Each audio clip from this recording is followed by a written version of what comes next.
Nick Britton, the worrying normalisation of suspensions and fire sales. How do we prevent another Woodford? To anyone outside the investment industry, it's a blindingly obvious question. Yet it's been given scant consideration by the regulator. The FCA has sidestepped the question by suggesting that investors were warned about the risk of suspension in the prospectus of LF Woodford Equity Income.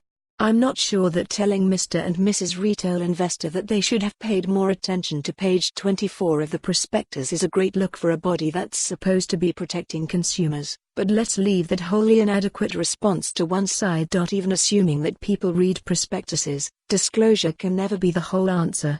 When you have an operation, you're warned that it could go horribly wrong, but that doesn't mean that your surgeon shouldn't do everything possible to minimize the risks. Some have suggested that an outright ban on open-ended funds holding illiquid assets is the answer. At the AIC, we would certainly argue that assets like property and private companies are best held in a closed-ended structure. In fact, we've been drawing attention to the dangers of liquidity mismatches for many years.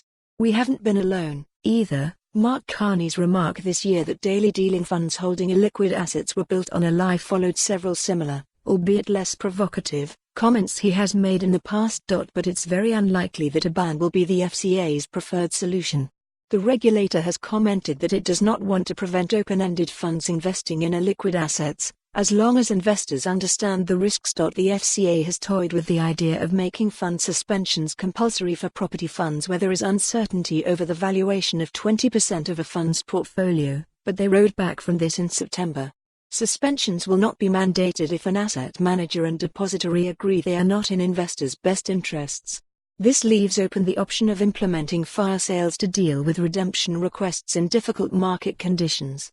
The FCA has no problem with that, provided that such policies are disclosed to investors. This normalisation of suspensions and fire sales as liquidity management tools is extremely worrying.